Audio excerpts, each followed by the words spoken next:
ธรรมะเย็นหน้า19นะอันธรรมยังพุทธานุสตินะยังกโรมาเสตังโคปานาภะคะวันตังเอวังกัลลยา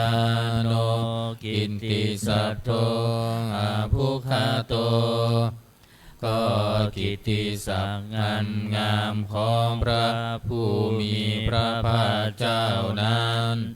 ได้ฟุ้งไปแล้วอย่างนี้ว่าอิติปิโสภะคะวาเพราะเหตุอย่างนี้พระผู้มีพระภาคเจ้านั้นอรหังเป็นผู้ไกลจากกิเลสสัมมาสัมพุทโธเป็นผู้ตรัสรู้ชอบได้โดยพระองค์เองวิชาจารณสัมปันโนเป็นผู้ถึงพร้อมด้วยวิชาและจารณะสุขโตเป็นผู้ไปแล้วด้วยดี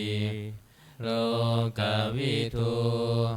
เป็นผู้รู้โลกอย่างแจ่มแจ้งอนุตตโรปุริสธรรมสา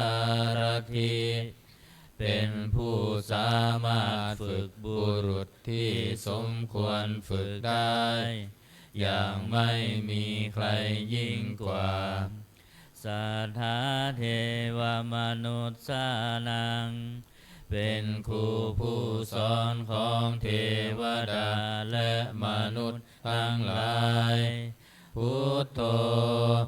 เป็นผู้รู้ผู้ตื่นผู้เบิกบานด้วยธรรมภควาติเป็นผู้มีความจำเริญจำแนกธรรมสั่งสอนสัตว์ดังนี้อันธรรมยังพุทธาภิกิติงกโรมาเสพุ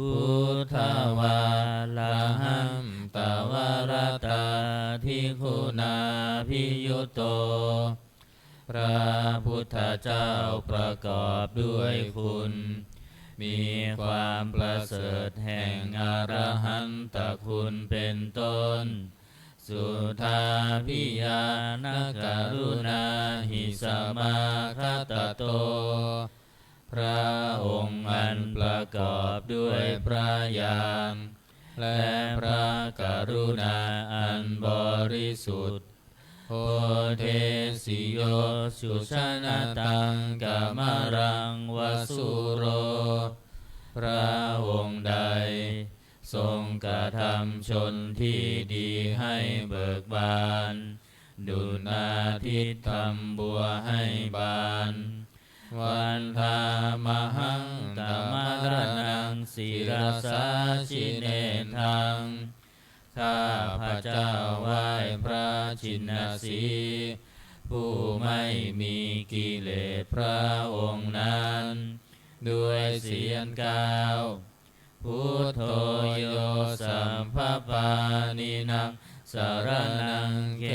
มามุตตมังพระพุทธเจ้าพระองค์ใดเป็นสารณะอันเกษมสูงสุดของสัตว์ทั้งหลายปัทมานุสติทานังวันทามิตังสิเลนะหังข้าพระเจ้าไหว้พระพุทธเจ้าพระองค์นั้นอันเป็นที่ตั้งแห่งความระลึกองค์ที่หนึ่งด้วยเสียงกล่าวพุทธัสสะหัสสมิทาโสพุทโธเมสามิกิสโรข้าพระเจ้าเป็นทาสของพระพุทธเจ้าพระพุทธเจ้าเป็นนายมีอิสระเหนือข้าพระเจ้าพุทโธทุกขัสสะคาตาจะวิทาตาจะหิตัสสะเม ระพุทธเจ้าเป็นเครื่องกำจัดทุกข์และทรงไว้ซึ่งประโยชน์แก่ข้าพเจ้าพุทธัสสะหังนิยาเทมิสรีรังชีวิตังจิตังข้าพเจ้ามอบกายถวายชีวิตนี้แด่พระพุทธเจ้าวันทันโตหังจริสามิพุทธัสเสวสุโพธิตังข้าพเจ้าผู้ไหวอยู่จากประพฤติตามซึ่งความตรัสรู้ดีของพระพุทธเจ้านาติเมสรณังอัญญพุทโธเมสรณังวรังสรณะอื่นของข้าพเจ้าไม่มีพระพุทธเจ้าเป็นสรณะอันประเสริฐของข้าพเจ้าเอเตนะสัจจวัชเชนะวัตตยังสัตตุสาสเนด้วยการกล่าวคำสัตย์นี้ข้าพเจ้าพึงเจริญในพระศาสนาของพระศาสดาพุทธังเมวันธมาเนนะยังปุญญังปสุตังอิทาข้าพเจ้าผู้ไหวอยู่ซึ่งพระพุทธเจ้าได้ขวนขวายบุญใดในบัดนี้สัพเพปิอันตรายาเมมาเหสุตัสสะเตชะสาอันตรายทั้งปวงอย่าได้มีแก่ข้าพเจ้าด้วยเดชแห่งบุญนั้นกายเยนะวาจายวเจตัสสาวาด้วยกายก็ดีด้วยวาจาก็ดีด้วยใจก็ดีพุทเทกุกัมมังปะกตังมยายังกรรมหน้าติเตียนอันใดที่ข้าพเจ้ากระทำแล้วในพระพุทธเจ้าพุทโธปฏิคันหตุอัจฉยังตังขอพระพุทธเจ้าจงงดซึ่งโทษล่วงเกินนั้นการันตะเรสังวริตุงวะพุทเทเพื่อการสำรวมระวังในพระพุทธเจ้าในการต่อไปอันตมยังธรรมานุสตินายังกโรมาเสสวาคาโตภะคะวะตาธัมโมพระธรรมเป็นสิ่งที่พระผู้มีพระภาคเจ้าตรัสไว้ดีแล้วสันทิฏฐิโกเป็นสิ่งที่ผู้ศึกษาและปฏิบัติพึงเห็นได้ด้วยตนเองอากาลิโกเป็นสิ่งที่ปฏิบัติได้และให้ผลได้ไม่จำกัดการเอหิปัสสิโกเป็นสิ่งที่ควรกล่าวกับผู้อื่นว่าท่านจงมาดูเถิดโอปานายิโกเป็นสิ่งที่ควรน้อมเข้ามาใส่ตัว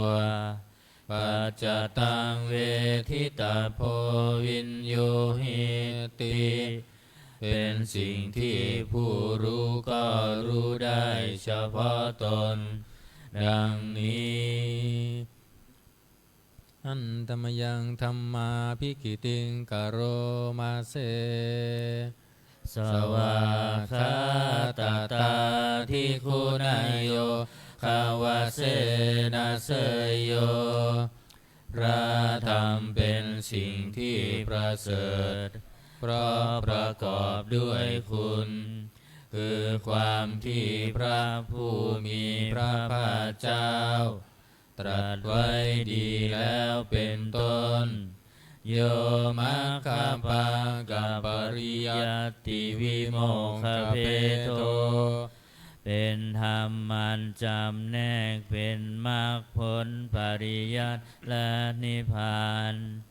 ธัมโมกุโลกัปปัตตนาตถาธาริธารีเป็นธรรมทรงไว้ซึ่งผู้ทรงธรรมจากการตกไปสู่โลกที่ชั่ววันธามหังตามหารังวรธรรมเมตังข้าพระเจ้าไหว้พระธรรมอันประเสริฐนั้นอันเป็นเครื่องขจัดเสียซึ่งความมืดธัมโมโยสัพพปานินังสารนังเขมมุตตมังพระธรรมใดเป็นสารณะอันเกษมสูงสุดของสัตว์ทั้งหลายทุติยานุสติทานังวันทามิตังสิเรนะหังข้าพระเจ้าไหว้พระธรรมนั้นอันเป็นที่ตั้งแห่งความระลึกองค์ที่สองด้วยเสียงก้าวธรรมัสสาหัสสมิทาโสวะธัมโมเมสามิกิสโรข้าพระเจ้าเป็นทาสของพระธรรมพระธรรมเป็นนายมีอิสระเหนือข้าพระเจ้าธัมโมทุกขัสสะคาตาจะวิทาตาจะหิตัสสะเมพระธรรมเป็นเครื่องกำจัดทุกข์และทรงไว้ซึ่งประโยชน์แก่ข้าพระเจ้าธัมมัสสาหังนิยาเทมิสรีรันชีวิตันจิทัง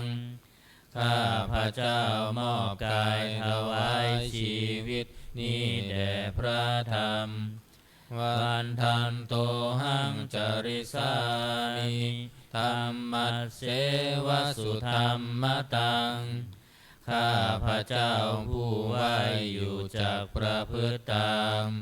ซึ่งความเป็นธรรมดีของพระธรรมนาทิเมสารนังอัญญังธัมโมเมสารนังวรังสารณะอื่นของข้าพระเจ้าไม่มี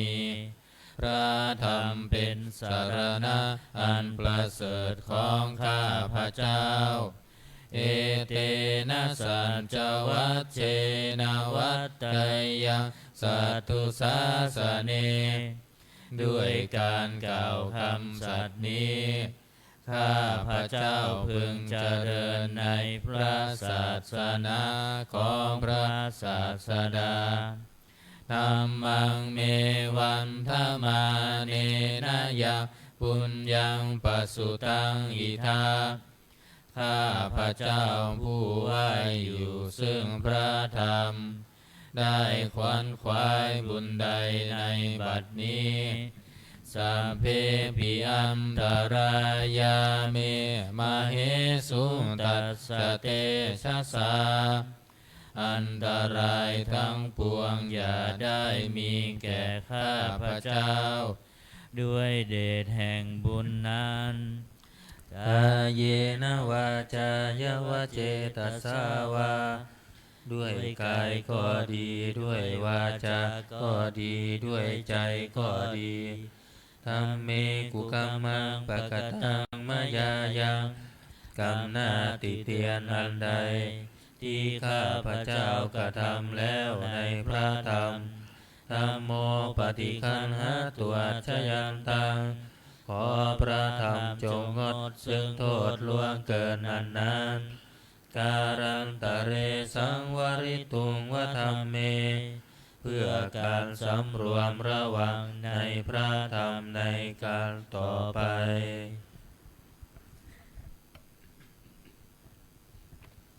หันตมยังสังขานุสตินายังกโรมาเสสุปฏิปันโนภะคะวะโตสาวกสังโฆ ทรงสาวกของพระผู้มีพระภาคเจ้าปฏิบัติดีแล้วอุชุปฏิปันโนภควโตสาวกสังโฆทรงสาวกของพระผู้มีพระภาคเจ้าปฏิบัติตรงแล้วญายะปฏิปันโนภควโตสาวกสังโฆทรงสาวกของพระผู้มีพระภาคเจ้าปฏิบัติเพื่อรู้ธรรมเป็นเครื่องออกจากทุกข์แล้วสามีจิปฏิปันโนภควโตสาวกสังโฆทรงสาวกของพระผู้มีพระภาคเจ้าปฏิบัติสมควรแล้วยะทิทางได้แก่บุคคลเหล่านี้คือจัตตาริปุริสายุคานิอัตถปุริสบุคลาคู่แห่งบุรุษสี่คู่นับเรียงตัวบุรุษได้8บุรุษเอสะภะคะวะโตสาวกสังโฆนั่นแหละสงฆ์สาวกของพระผู้มีพระภาคเจ้าอาหุเนยโยเป็นสงฆ์ควรแก่สักการะที่เขานำมาบูชาปาหุเนยโยเป็นสงฆ์ควรแก่สักการะที่เขาจัดไว้ต้อนรับทักขิเนยโยเป็นผู้ควรรับทักษิณาทานอัญชาริการณิโยเป็นผู้ที่บุคคลทั่วไปควรทำอัญชารีอนุตตรังปุญญเขตังโลกัสสติเป็นเนื้อนาบุญของโลกไม่มีนาบุญอื่นยิ่งกว่าดังนี้อันตมยังสังฆาภิกิติงกโรมาเสสัทธัมมโชสุปฏิปฏิคุณาทิยุตโตพระสงฆ์ที่เกิดด้วยพระสัทธรรมประกอบด้วยคุณมีความปฏิบัติดีเป็นต้นโยธัมปิโต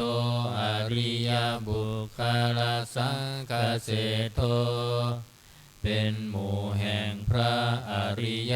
บุคคลอันประเสริฐ8จำพวกศีลาธิธรรมภาวราสยกายจิตโตมีกายและจิตนั้นอาศัยธรรมมีศีลเป็นต้นมันบวรวันธามหังตามริยานาคานาสุทังข้าพระเจ้าไหว้หมู่แห่งพระอริยเจ้าเหล่านั้นอันบริสุทธิ์ด้วยดีสังโฆโยสัพพปานินาสารนังเขมามุตตมังพระสงฆ์หมู่ใดเป็นสารณะอันเกษมสูงสุดของสัตว์ทั้งหลายตาติยานุสติทานังวันทามิตังสิเลนะหังข้าพระเจ้าไหว้พระสงฆ์หมู่นั้นอันเป็นที่ตั้งแห่งความระลึกองค์ที่3ด้วยเสียง9สังฆัสสหัสสมิทาโสวะสังโฆเมสามิกิสโรข้าพระเจ้าเป็นทาสของพระสงฆ์พระสงฆ์เป็นนายมีอิสระเหนือข้าพระเจ้าสังโฆทุกขาสาคาตาจวิทาตาจหิตาสเม พระสงฆ์เป็นเครื่องกำจัดทุกข์และทรงไว้ซึ่งประโยชน์แก่ข้าพเจ้าสังฆาสาหังนิยาเทมิสรีรังชีวิตังจิตังข้าพเจ้ามอบกายถวายชีวิตนี้แด่พระสงฆ์วันทันโตหังจาริสามิสังฆัสโสปฏิปันนตังข้าพเจ้าผู้ไหวอยู่จากประพฤติตามซึ่งความปฏิบัติดีของพระสงฆ์นาทิเมสารนังอัญญสังโฆเมสารนังวรังไม่มีพระสงฆ์เป็นสารณะอันประเสริฐของข้าพเจ้าเอเตนะสัจวัชเชนะวัตเตยังสัทธุสาสเนด้วยการกล่าวคำสัตย์นี้ข้าพเจ้าพึงเจริญในพระศาสนาของพระศาสดาสังฆังเมวันธรรมาเนนะยังปุญญังปสุตังอิทังข้าพเจ้าผู้ไหวอยู่ซึ่งพระสงฆ์ได้ขวนขวายบุญใดในบัดนี้สัพเพปิอันตรายาเมมาเหสุงตัสสะเตชะสาอันตรายทั้งปวงอย่าได้มีแก่ข้าพเจ้าด้วยเดชแห่งบุญนั้นกายเยนะวาจายวเจตสาวาด้วยกายก็ดีด้วยวาจาก็ดีด้วยใจก็ดีสังเคกุกัมมังปะกตังมายายังกรรมหน้าติเตียนอันใดที่ข้าพเจ้ากระทำแล้วในพระสงฆ์สังโฆปฏิคันหาตัวชยันตังขอพระสงฆ์จงงดซึ่งโทษล่วงเกินนั้นการันตะเรสังวริตุงวสังเค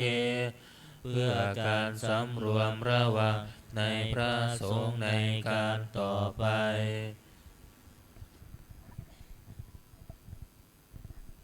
เปิดหนังสือไปที่หน้า38นะโอวาทปาติโมกข์หน้า38นะ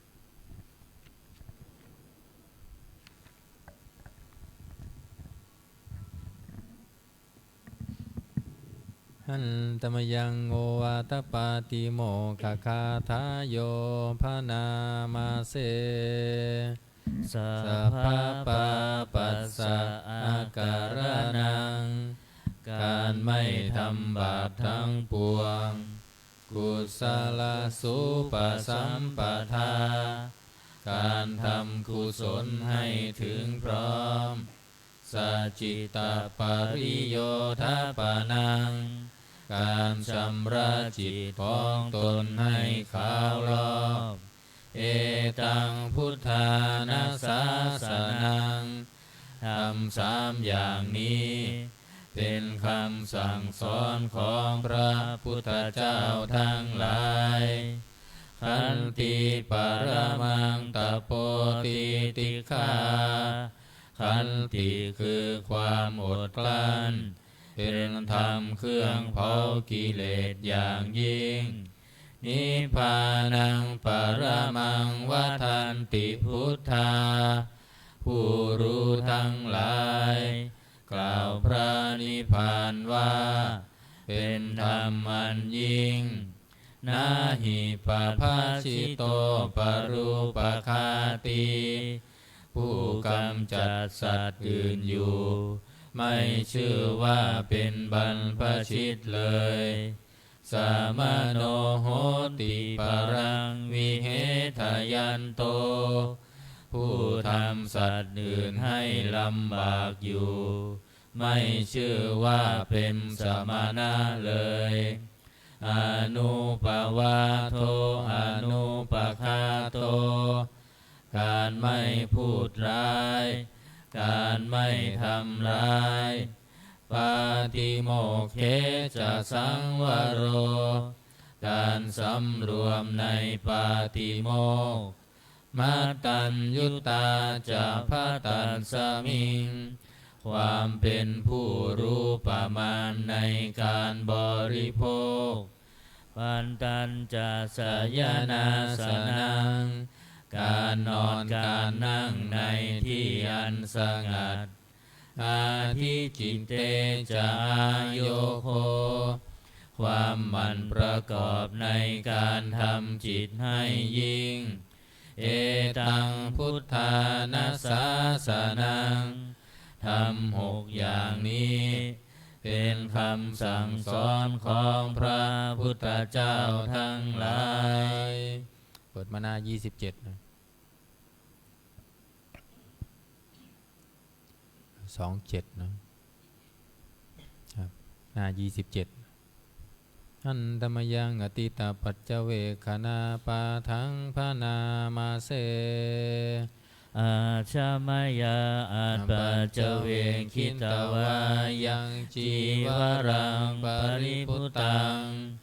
จีวรใดอันเรานุ่งห่มแล้วไม่ทันพิจารณาในวันนี้ตังยาวะเทวาสิตัสสะปฏิฆาตายะจีวรนั้นเรานุ่งห่มแล้วเพียงเพื่อบำบัดความหนาวอุณหาสะปฏิฆาตายะเพื่อบำบัดความร้อนดังสมกสวาตาตปาสิลิงสปะสัมผัสสานังปฏิฆาตายะเพื่อบำบัดสัมผัสนั้นเกิดจากเหลือบยุงลมแดดและสัตว์เลื้อยคลานทั้งหลายยาวะเทวะหิริโกปินะปฏิชาธนาทังและเพียงเพื่อปกปิดอวัยวะอันให้เกิดความละอายอาชามายาอัปปัจเจเวคิตวายโยปินทปาโตปริพุตโตบิณฑบาตใดอันเราฉันแล้วไม่ทันพิจารณาในวันนี้โสเนวะทวายาบิณฑบาตนั้นเราฉันแล้วไม่ใช่เป็นไปเพื่อความเพลิดเพลินสนุกสนานนามาทายาไม่ใช่เป็นไปเพื่อความเมามันเกิดกำลังพลังทางกายนามันธนายาไม่ใช่เป็นไปเพื่อประดับนาวิภูสนายาไม่ใช่เป็นไปเพื่อตกแต่งยาวะเทวะอิมัสสกายัสสทิติยาแต่ให้เป็นไปเพื่อความตั้งอยู่ได้แห่งกายนี้ยาปนายาเพื่อความเป็นไปได้ของอัตภาพวิหิงสุปารติยาเพื่อความสิ้นไปแห่งความลำบากทางกายพระมัจจริยานุคายาเพื่ออนุเคราะห์แก่การประพฤติพรหมจรรย์อิติปุรานันจะเวทานังปฏิหังคามิด้วยการทำอย่างนี้เราย่อมระงับเสียได้ซึ่งทุกขเวทนาเก่าคือความหิวนาวันจะเวทานังนาอุปาเทสามิและไม่ทำทุกขเวทนาไม่ให้เกิดขึ้นยาตราจะเมภวิสติอนวัชชตาจะภาสุวิหารโรจาติอันหนึ่งความเป็นไปโดยสะดวกแห่งอัตภาพนี้ด้วย ความเป็นผู้หาโทษมิได้ด้วย และความเป็นอยู่โดยผาสุกด้วยจักมีแก่เราดังนี้อาชมยาปัญจเวคิตวายังเสนาสนังปริพุตังเสนาสนะใดเราใช้สอยแล้วไม่ทันพิจารณาในวันนี้ตังยาวะเทวสิตัสสะปฏิฆาตายาเสนาสนะนั้นเราใช้สอยแล้วเพียงเพื่อบำบัดความหนาวอุณหัสสะปฏิฆาตายาเพื่อบำบัดความร้อนดังสมกสวาตาตาปะสิเริงสาปะสัมผัสสานังปฏิฆาตายาเพื่อบำบัดสัมผัสนั้นเกิดจากเหลือบยุงลมแดดและสัตว์เลื้อยคลานทั้งหลายยาวะเทวะอุตุปาริสยวิโนทานังปฏิสังลานารามัทังเพียงเพื่อบรรเทาอันตรายอันพึงมีจากดินฟ้าอากาศและเพื่อความเป็นผู้ยินดีอยู่ได้ในที่หลีกเล่นสำหรับภาวนาอาชามายาอัปปัจจเวคิตวาโยคิลานะปัจจยเพสัชจปริคาโรปริพุโตคิรานาเพสัชบริขารใดอันเราบริโภคแล้วไม่ทันพิจารณาในวันนี้โสยาวะเทวะอุปปันนานังวยาภาธิกานังเวทนานังปฏิฆาตายาคิรานาเพสัชบริขารนั้นเราบริโภคแล้วเพียงเพื่อบำบัดทุกขเวทนาอันบังเกิดขึ้นแล้วมีอาพาธต่างๆเป็นมูลอาภยาปัจฉปรมัตตายาติ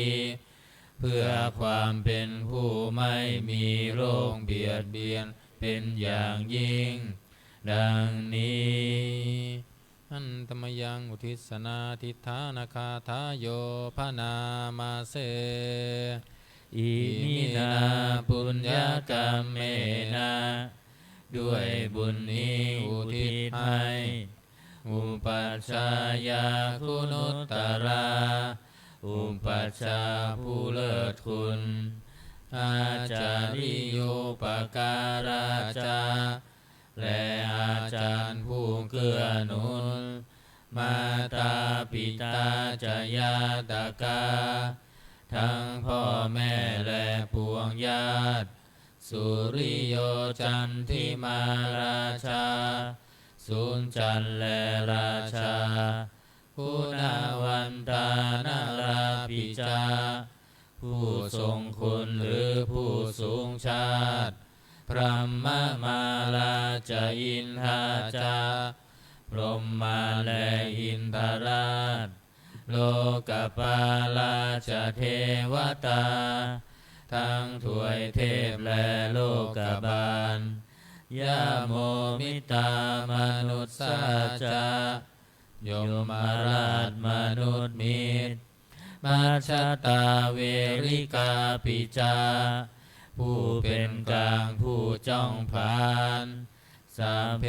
สัตตาสุขีหนตุขอให้เป็นสุขสันต์ทุกทั่วหน้าอย่าทุกข์ทนปุญญานิปกตานิเมบุญพ้องที่ข้าทำจงช่วยอำนวยสุภผลสุขังจติวิทังเทนตุให้สุขสามอย่างล้น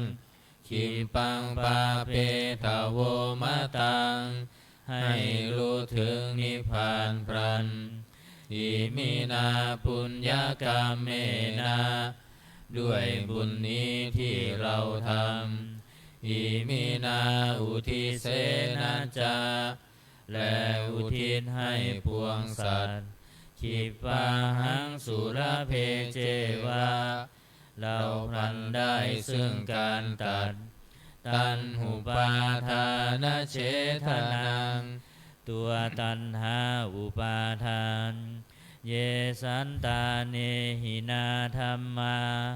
สิ่งชั่วในดวงใจยาวานิพานโตมะมังกว่าเราจะถึงนิพพานนัสสันตุสัพพทาเยวะมาลายสิ้นจากสันดานยัตถาชาโตภเวภเวทุกภพที่เราเกิดอุชุจิตังสติปัญญามีจิตตรงและสติทางปัญญาอันประเสริฐสัลเลโควิริยัมหินาพร้อมทั้งความเพียรเลิศเป็นเครื่องขูดกิเลสหายละพันตุโนกาสังโอกาสอย่าพึงมีแก่หมู่มารสิ้นทั้งหลายกาตุนจาวิริเยสุเมเป็นช่องประทุษร้ายทำลายล้างความเพียรจมพุทธาธิปาวโรนาโทพระพุทธผู้บวรนาถธัมโมนาโทวรุตตโมพระธรรมที่พึงอุดมนาโทปัจเจกพุทโธจาพระปัจเจกพุทธสม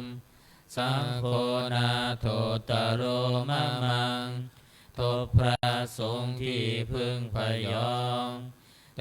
โสตมานุภาเวนะด้วยอานุภาพนั้นมาโรกาสังลพันตุมาขอหมู่มารอย่าได้ช่องทัสสะปุญญานุภาเวนะด้วยเดชบุญทั้ง10ป้องมาโรกาสังลพันตุมาอย่าเปิดโอกาสแก่มารเถิดวันนี้วันจันทร์นะสวดธรรมจักรเปิดหนังสือมนต์พิธีเล่มเหลืองหน้า51บักสุดท้ายนะหน้า51 51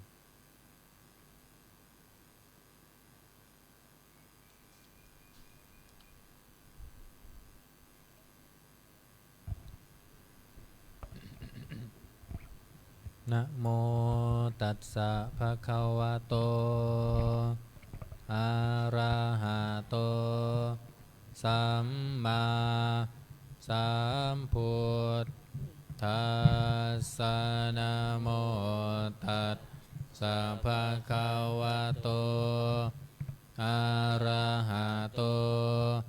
สัมมาสัมพุทธัสสะนะโมตัสสะภะคะวะโตอะระหะโตสัมมาสัมพุทธัสสะพุทธังสรณังคัจฉามิธัมมังสรณังคัจฉามิสังฆังสรณังคัจฉามิทุติยัมปิพุทธังสรณังคัจฉามิทุติยัมปิธัมมังสรณังคัจฉามิทุติยัมปิสังฆังสรณังคัจฉามิตติยัมปิพุทธังสรณังคัจฉา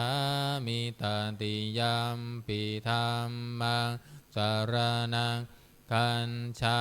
มิตติยัมปิสังฆังสรณังคัจฉามิ หน้า86นะธรรมจักรบทขัดไม่ต้องว่าตามอนุตตรังอภิสัมโพธิงสัมพุทธิตวาตถาคโตปัทธมังยังอเทเสสีธรรมจักกังอนุตตรังสัมมาเทวะปวัลเตนโตโลเกอัมปันติวัตติยังยัตถคาตาอุโภอันตาปฏิปฏิจามัชชิมาจัตตุสวาริยสัจเจสุวิสุทธังญาณทัสสนังเทสิตังธรรมราเชนะสัมมาสัมโพธิกินตานังนาเมนาวิสุตตังสุตตังธรรมจักกังปวัตตานังเวยากรณปาเทนะสังคิตันตัมภานามาเสเอวะเมสุตังเอกังสมัยยังภัคควาภาราณสิยังวิหารติอิสิปัตตเนมิขทาเยตัสพระโคภัคควาปัญจวัคคีเยภิกขุอามันเตสิทาเวเมภิกขเวอันตาปัปปะชิเตนะนะเสวิตัพพาโยจายังกาเมสุกามะสุขันลิกานุโยโคหิโนคัมโมปุถุชานิโกอานาริโยอานันทาสันหิโตโยจายังอันตะกิลมัฏฐานุโยโคทุกโคอานาริโยอานันทาสันหิโตเอเตเตภิกขเวอุปโภอันเตอนุปคัมมามัชชิมาปฏิปทาตถาคเตนะอภิสัมพุทธาจักขุการณีญาณการณีอุมปันสมายะอภิญญายาสัมโพธายานิพานายาสังวัตตติกัตตมาจาสาภิกขเวตถาคเตนะอภิสัมพุทธาจักขุการณีญาณการณีอุมปันสมายะอภิญญายาสัมโพธายานิพานายาสังวัตตติอายะเมวะอริโยอัตถาคิโกมัคโคเสยยะทิทางสัมมาทิฏฐิสัมมาสังกัปโปสัมมาวาจาสัมมากัมมันโตสัมมาอาชีโวสัมมาวายาโมสัมมาสติสัมมาสมาธิอายังโสสาภิกขเวมัชชิมาปฏิปทาตถาคเตนะอภิสัมพุทธาจักขุการณีญาณการณีอุมปันสมายะอภิญญายาสัมโพธายานิพานายาสังวัตตติอิทังโคปานาภิกขเวทุกขังอริยสัจจังชาติปิทุกขาชาราปิทุกขามรณะปิทุกขังโสกัมปริเท วะทุงขาโทมานัสสุมปายาสาปิทุกขาอัปปิเยหิสัมปโยโคปิเยหิวิมปโยโคทุกโขยัมปิชังนาลพันติตามปิทุงขังสังกิเตนะปัมจุปาทานักขันธาทุกขาอิทังโคปนาภิกเวทุกขาสมุทัยโยอริยสัจจังยายังตัมหาโปโนภาวิกานันทิราคาสหคตาตัดตาระตัดตาราพินันทินีเสยยะทิทางกามตัมหาภาวตัมหาวิภาวตัมหาอิทังโคปนาภิงขเวทุงขานิโรโทอริยสัจจังโยตัสสาเยวตันหายะเสสวิราคานิโรโทจาโคปตินิสักโคโมตติอนาลโยอิทังโคปนาภิกเวทุขานิโรธคามินิปฏิปทาอริยสัจจังอายะเมวะอริโยอัตถังคิโกมัคโคเสยยะทิทังสัมมาทิฏฐิสัมมาสังกัปโปสัมมาวาจาสัมมาอาชีโวสัมมาวายาโมสัมมาสติสัมมาสมาธิอิทังทุกขังอริยสัจจันติเมภิกเวบุเพอนันุตสุเตสุธรรมเมสุจักขุงอุทธัปปาทิญาณอุทธัปปาทิปัญญาอุทธัปปาทิวิชาอุทธัปปาทิอาโลโกอุทธัปปาทิตังโคปานิทังทุงขังอริยสัจจังบรินเยยยันติเมภิกขเวบุมเพอนันุตสุเตสุธรรมเมสุจังคุงอุทธัปปาทิญาณังอุทธัปปาทิปัญญาอุทธัปปาทิวิชาอุทธัปปาทิตังโคปานิทังทุกขังอริยสัจจังปริญญาตันติเมภิกขเวบุพเพอนันุตสุเตสุธรรมเมสุจักขุงอุทธัปปาทิญาณังอุทธัปปาทิปัญญาอุทธัปปาทิวิชาอุทธัปปาทิอาโลโก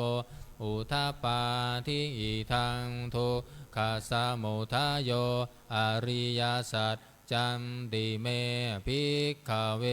บุมเพอนันุตสุเตสุธรรมเมสุจักขุงอุทธัปปาทิญาณังอุทธัปปาทิปัญญาอุทธัปปาทิวิชาอุทธัปปาทิอาโลโกอุทธัปปาทิตังโคปานิทังทุกขสมุทัยโยอริยสัจจังปหาตัพพันติเมภิกขเวบุมเพอนันุตสุเตสุธรรมเมสุจักขุงอุทธัปปาทิญาณังอุทธัปปาทิปัญญาอุทธัปปาทิวิชาอุทธัปปาทิอาโลโก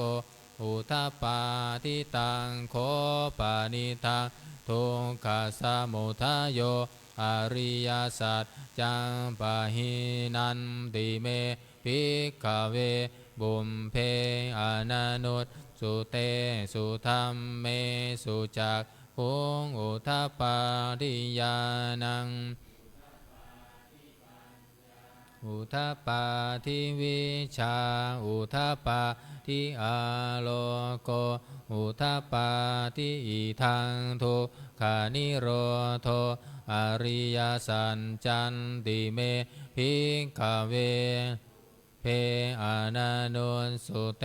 สุธรรมเม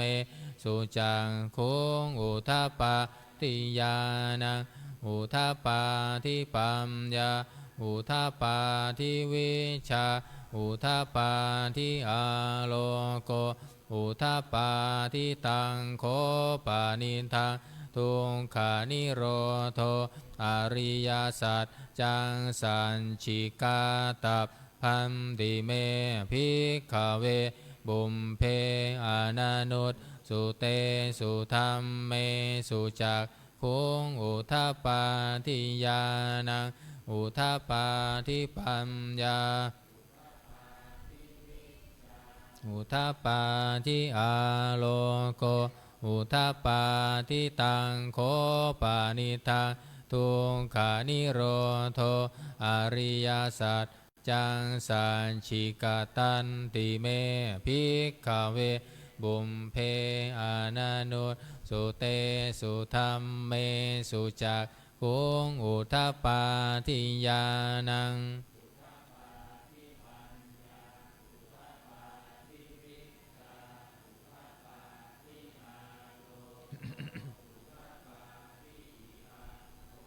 อนิโรธคามินีปฏิปทาอริยสัจจันติเมภิกขเวบุมเพอานานุสุเตสุธรรมเมสุจักขุงอุทปปาทิญาณังอุทปปาทิปัญญาอุทปปาทิวิชาอุทปปาทิอาโลโกอุทปปาทิตังโคปานิทังทุกขานิโรธคามินี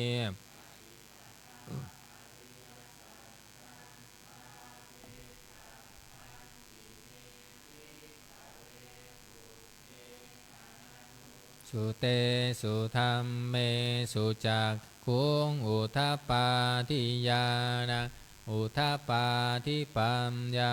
อุทปปาทิวิชาอุทปปาทิอาโลโกอุทปปาทิตังโคปานิทังทุกขานิโรธคามินีปฏิปทาอริยสัจจังภาวิตันติเมภิกขเวบุมเพ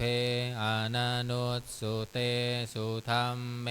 สุจักขุงอุทปปาทิญาณังอุทปปาทิปัญญา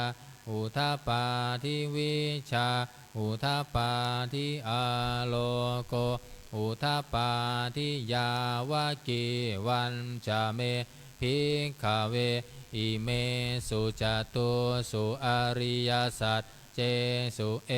วันติปริวัตทังทวาทัสสาการังยัตถาภูตังญาณทันสานานาสุวิสุนทังอโหสิเนวตาวาหังภิกขเวสเทวะเกโลเกสมาระเกสพรหมเกสัพสมณพรหมนิยาปัญชายาสเทวมนุษย์สายาอนุตตรังสัมมาสัมโพธิอภิสัมพุทโธปัญจัญญาสิงยโตจะโคเมภิกขเวอิเมสุจตุสุอริยสัจเจสุเอวันติปริวัตทังทวาทัสสาการังยัตถาภูตังญาณทัสสานังสุวิสุทธังอโหสิอาทาหังภิกขเวโลเกสมาระเกสัพพรหมเกสัพสมณพรหมนิยาปัจฉายาสเทวมนุษย์ สายาอนุตตรังสัมมาสัมโพธิอภิสัมพุทโธปัญจัญญาสิงญานันจะปนะเมทัสสะนะอุทธัปปาทิอากุปาเมวิมุตติอายามันติมาชาตินันทิธานิปุนาภโวติธรรมโวจะภควาอัตตมานาปัญจวัคคียาภิกขุภควโตภาสิตังอภินันทุงอิมัตสมิงจะปนะเวยยากรณัตสมิงพันยามาเนอายัตสมะโตโกทัญญัตสาวิราชังวิตามารังธรรมจักขุงอุทธัปปาทิยังจินจิสมุทัยธรรมสัพพันตังนิโรธธรรมติปวัตติเตจะภควตาธรรมมาจากเกภุมมาเทวาสัตตมนุษย์สาเวสุงเอตัมภควตาภารานาสิยังอิสิปัตตาเนมิคทาเย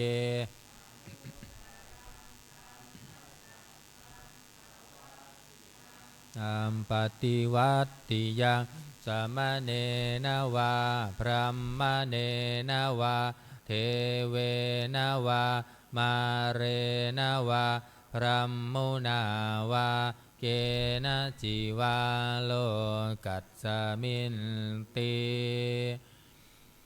ภุมมานังเทวานังสัตตังสุตตวาจาตุมมหาราชิกาเทวาสัตถมนุษย์สาเวสุงจาตุมมหาราชิกานังเทวานังสันทังสุตตวาตาวติงสาเทวาสัตถมนุษย์สาเวสุงตาวติงสานังเทวานังสันทังสุตตวายามาเทวาสัตถมนุษย์สาเวสุงยามานังเทวานังสันทังสุตตวาตุสิตาเทวาสัตถมนุษย์สาเวสุงตุสิตานังเทวานังสัตทังสุตตวานิมมานารติเทวาสัตถมนุษย์สาเวสุงนิมมานารตินังเทวานังสัตทังสุตตวาปรนิมมิตวัสสวัตติเทวาสัตถมนุษย์สาเวสุงปรนิมมิตวัสสวัตตินังเทวานังสัตทังสุตตวาพรหมปริสัทชาเทวาสัตถมนุษย์สาเวสุงพรหมปริสัทชานังเทวานังสุตตวาพรหมปโรหิตาเทวาสัตถมนุษย์สาเวสุงพรหมปโรหิตานังเทวานังสัตทังสุตตวามหาพรหมเทวาสัตถมนุษย์สาเวสุงมหาพรหมานังเทวานังสันทังสุตตวาปริตาภาเทวา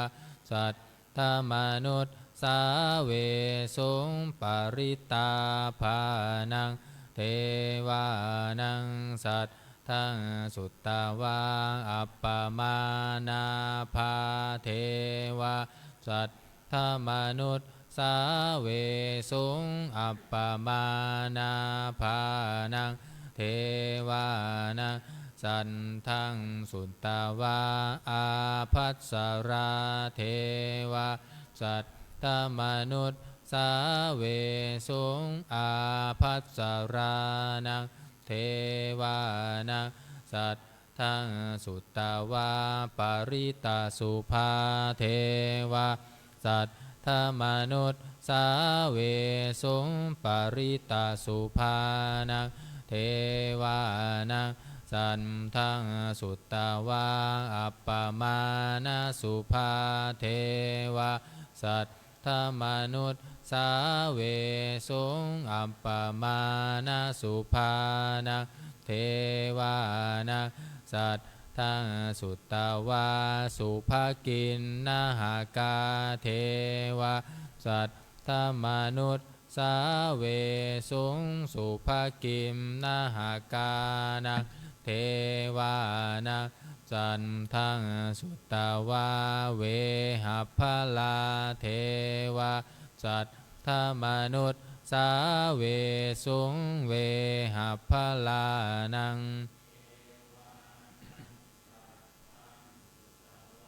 อวิหาเทวาสัตถมนุษย์สาเวสุงอวิหา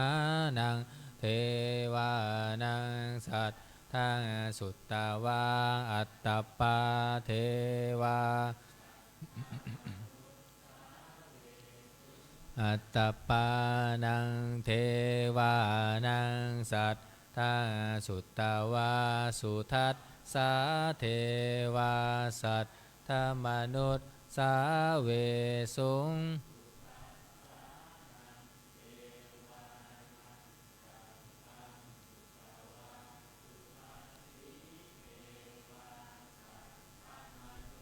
สาเวสุงสุทัสสีนังเทวานังสัตทังสุตตวาอากานิทากาเทวาสัตถมนุษย์สาเวสุงเอตัมภควตาภารานาสิยังอิสิปัตตเนมิคทาเย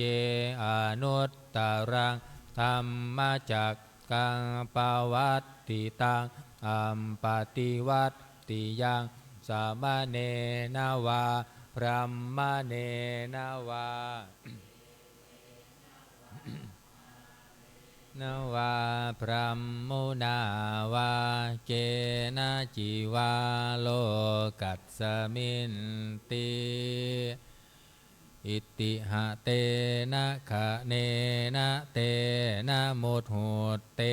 นะยาวะพรัมมะโลกาสัตโทอัปพุทธันชิอายันจะทัสสะสหัสสีโลกธาตุสังกัมปิสัมปะกัมปิสัมปะเวทิอัมปะมาโนจะโอลาโรโอภาโสโลเกปะตุระโหสิอติกัมเมวะเทวานังเทวานุภาวังอัตถโคภควาอุทานังอุทาเนสิอัญญาสิวัตโพโกทันโยอัญญาสิวัตโพโกทันโยติอิติหิทังอายัสสมะโตโกทันยัสสะอัญญาโกทันโยตะเววานา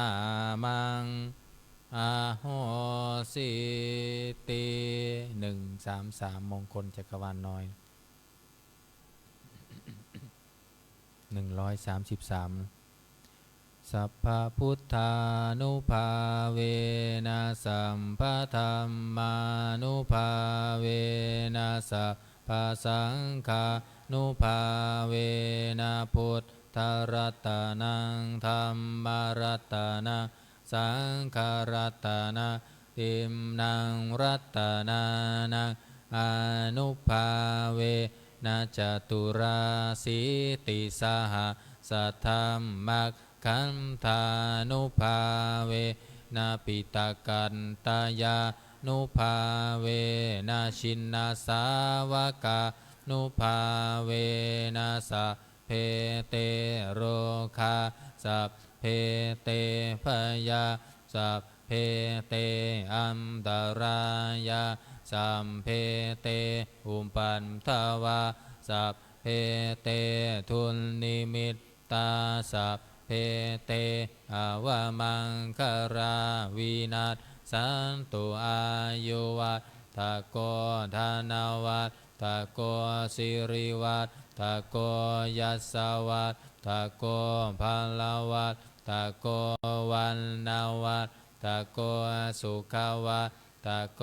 โหนตุสัพพะทาทุกขโรภัคคยาเวลาโสกาสัตตุจุปันทวาอเนกาสันตุจเตชัสสะชัยยสิทธิธานังลาภังโสทิภัคคยังสุขังภาลังสิริอายุจาวันโนจะโพคังวุฒิจะยัสสวะสันทวัตสาจะอายุจะชีวสิทธิภาวันตุเตภาวันตุสัพพะมังคารังลักขันตุสัพพะเทวตาสัพพะพุทธานุภาเวนัสสัทธาโสทิภาวันตุเต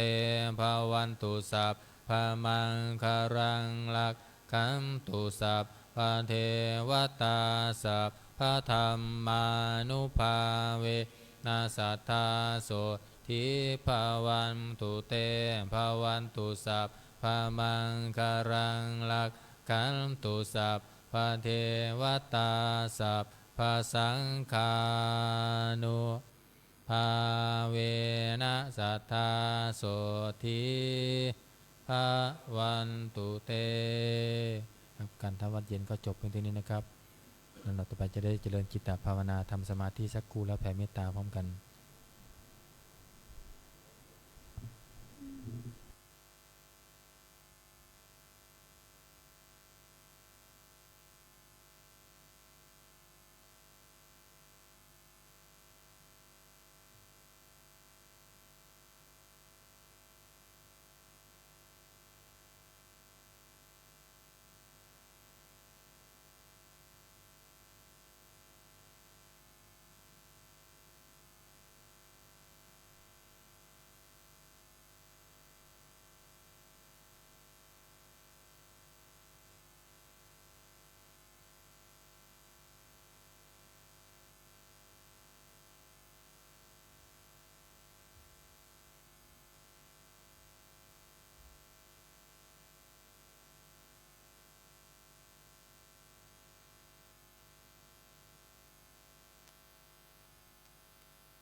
สมควรแก่เวลา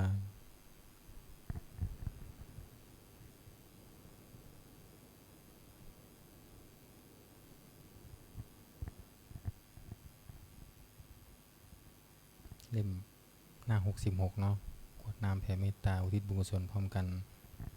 อิทังทานากัมมังเนปานาปัญจโยโหนตุโนนิจจังอิทังศีลากัมมังเนปานาปัญจโยโหนตุโนนิจจังอิทังภาวนากัมมังเนปานาปัญจโยโหนตุโนนิจจังยังกินจิกุสาลังกัสสัมพังกัมมังสะเพหิอัมเหหิกัตตังปุญญังโนอนุโมทันตุสุนันโตปนโตเยเทวะอัสสมิงธาเนอาทิอัตตาติคายุกะสัทธาหุนตุสัมเพสัตตาสุขีอัตตานะปาริหารันตุมาตาปิตาสุขีตาหุนตุทุกขาปามุนจันตุสัมเพยาดากาสุขีตาหุนตุทุกขาปามุนจันตุสัมเพอายาดากาสุขีตาหุนตุทุกขาปามุนจันตุสัมเพปิสาสะเพยากาสัพเพเปตาสุขีตาหุนตุทุกขาปามุนจันตุสัมเพนักขัตตาสุขีตาหุนตุทุกขาปามุนจันตุสัมเพเทวาสุขีตาหุนตุทุกขาปามุนจันตุสัมเพอาจาริโยปัจจายาสุขีตาหุนตุทุกขาปามุนจันตุสัมภาสัมปัตติโยสามิชันตุโวกุเก่าอันตาหลวงพร้อมกัน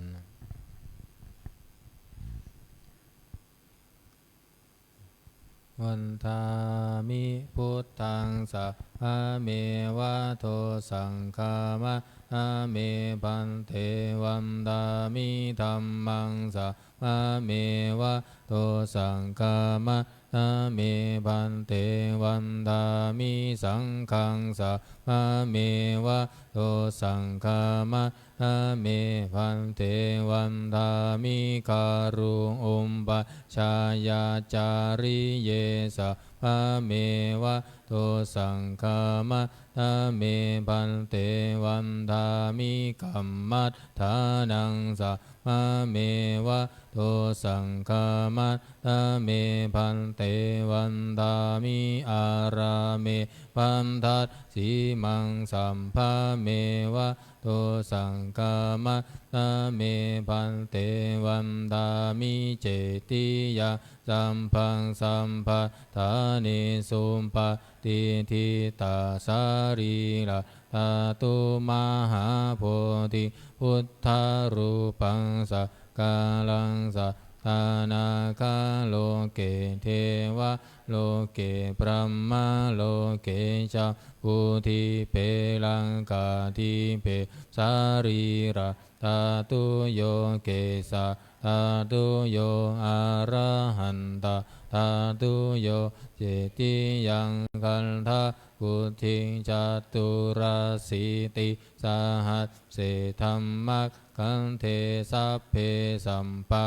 ทะเจติยังอหังวันทามิสัพพะโสอัญชลีวันทาภิวาทอัญชลีวันทาภิวาทอัญชลีวันทาภิวาทอัญชลีวันทาอัญชลีก้มหมอบวันทาน้อยสาธุวันทามิพันเตสัพพังอปาราตังกามะนะเมพันเตมยากตังปุญญาสามินาอนุโมทิตาพังสามินากตังปุญญังไมหะตาตาพังสาธุสาธุอนุโมทามิ กราบลาพระรัตนตรัย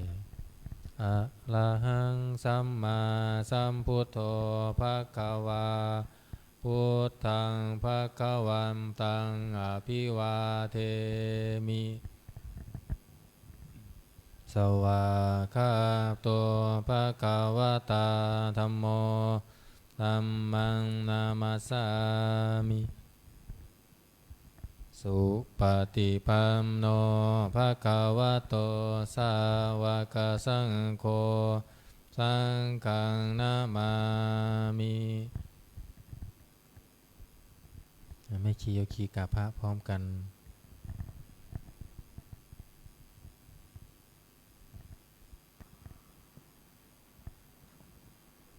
เรียนเชิญคณะแม่ชีโยกีทุกท่านน้อมกราบพระภิกษุสงฆ์